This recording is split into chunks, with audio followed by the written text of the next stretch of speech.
नमस्कार, मेरा नाम राम नारायण यादव है और मैं कृपया मेरी बात ध्यान से सुनें, मेरे वीडियो को स्किप ना करें क्योंकि मैं कोई बड़ा यूट्यूबर नहीं हूं जो आपको थंबनेल के साथ आकर्षित कर सकता। देखिए, अभी जो पाकिस्तान से खबर आ रही है कि पाकिस्तान डी-एस्केलेशन के लिए तैयार है, तो मेरे ख्याल से भारत को इसके लिए नहीं तैयार होना चाहिए। अगर भारत इसके लिए तैयार हो गया तो भारत की बहुत बड़ी हार हो सकती है, क्योंकि अभी जो पीओके लेने का सुनहरा मौका भारत को मिला हुआ है, वो आगे भविष्य में मिलेगा या नहीं मिलेगा इसका कोई भरोसा नहीं है।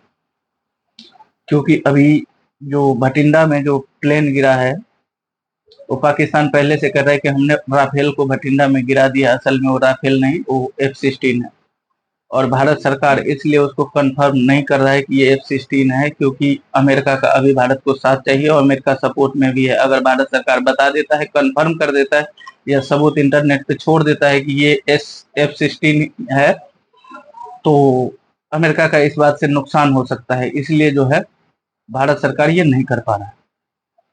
अभी पाकिस्तान बुरी तरीके से हारा हुआ है, भारत अपर हैंड है। देखिए, युद्ध में सभी को पता है कि पहले जहाज से जहाज लड़ता है, ड्रोन से ड्रोन लड़ता है, जब इसके बाद ही दूसरा फेज तैयार होता है, टैंक से टैंक लड़ता है। जब ये सारे मारा जाता है तभी भारत एक दूसरे की सेना आगे बढ़ता है, जिसकी टैंक पीछे होना शुरू हो जाता है तो आगे होना।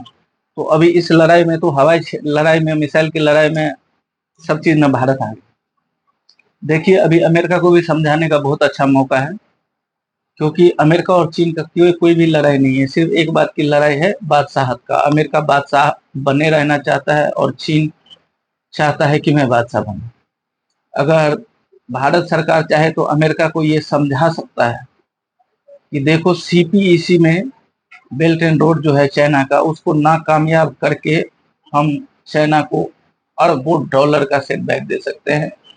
अगर CPEC तैयार हो गया तो चाइना को बादशाह बनने से कोई नहीं रोक सकता। इसलिए अगर CPEC को नाकामयाब करना है तो उसके लिए भारत को POK लेना होगा। अगर अमेरिका को ये बात भारत समझाने में कामयाब हो जाता है, इसमें कोई संदेह नहीं है कि हमारा जो विदेश मंत्री एस जयशंकर जी है, वो बहुत काबिल है, बहुत काबिल है कि बहुत काबिल है। लेकिन फिर भी मैं अपनी बात भारत सरकार तक नहीं पहुंचा सकता हूं। मेरे दिमाग में ये बात आया है, एस जयशंकर जी के अंदर भी होगा या नहीं होगा, लेकिन मैं चाहता हूं कि ये बात भारत सरकार तक पहुंच जाए। मेरी इतनी पहुंच नहीं है कि मैं अपनी बातें भारत सरकार तक पहुंचा सकूं, लेकिन शायद इंटरनेट पे मेरा कोई काबिल आदमी, बहुत बड़े बड़े यूट्यूबर है, बहुत काबिल लोग हैं, अगर वो इसको देखे, उनके दिमाग में है, तो हो सकता है मेरा वीडियो ना शेयर करे के, लेकिन इस पॉइंट को अपने ही बानी में वो जो है भारत सरकार तक उठवा सके।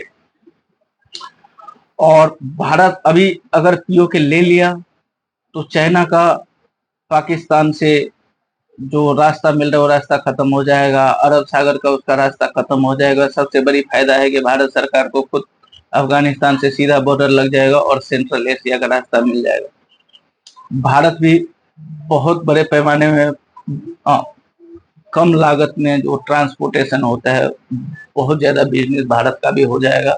इसमें भारत का भी फायदा है, अमेरिका का भी फायदा है, इसमें सिर्फ चाइना और पाकिस्तान का नुकसान है। अगर ये बात भारत सरकार कन्वे कर देता है अमेरिका को, और रूस बीच में कूदेगा नहीं, क्योंकि रूस वहां उलझा हुआ है यूक्रेन में, प्लस भारत सरकार के साथ वो न्यूट्रल ही रहना चाहेगा, तो इससे अच्छा मौका भारत सरकार को POK लेने का कभी नहीं मिलेगा। तो भारत सरकार को डी-एस्केलेशन नहीं करना चाहिए। हमने 71 में भी 15,000 स्क्वायर फुट जमीन लेने के बाद उनका जमीन वापस कर दिया था, 93,000 सेना वापस कर दिया था।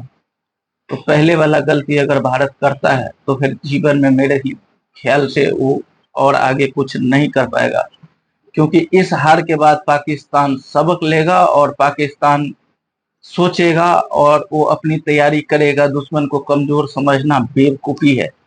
तो अभी ही ये मौका हाथ से क्यों जाने दे और क्यों ना POK ले ले, क्योंकि एक बार भारत ने अमेरिका को समझाने में कामयाब हो गया तो दुनिया की कोई भी देश है, कोई भी देश कुछ नहीं कर पाएगा, भारत को नहीं रोक पाएगा। क्योंकि कोई कुछ भी बोले, अमेरिका बादशाह है और बादशाह का बात मानना पड़ता है।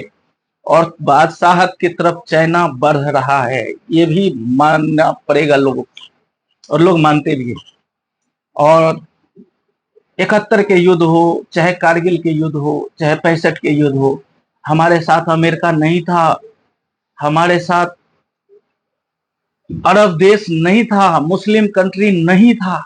उसके बावजूद जब भारत इतने जमीन एक्वायर करने में कामयाब हो गया, तो अब पूरी दुनिया को भारत के साथ होते हुए पीओके क्यों नहीं ले सकता है? हमें पहले ही हर बार जितना नुकसान हो रहा है, अब आप कहेंगे कि इसमें सेना मारा जाता है। सेना तो बम धमाके में भी मारा जाता है। तो बार बार रोने से अच्छा है कि इसमें जितना मारा जाए कोई बात नहीं है, नुकसान सबका होगा भाई, ये युद्ध है। इमोशनली हर जगह नहीं सोचना पड़ता है, इमोशनली सब कुछ नहीं होता है। जो भी हो, इस बार पीओके भारत को लेना चाहिए। और आप कहेंगे घर में बैठ के वीडियो बना के ये बात करना आसान है, तो मैं आपसे ये कह रहा हूं कि मुझे भारत सरकार से परमिशन दिलाओ, मैं सेना में जाने के लिए तैयार हूं। मैं गोली नहीं चला सकता, लेकिन एमुनेशन तो उठा सकता हूँ, उनके फूड तो कैरी कर सकता हूँ।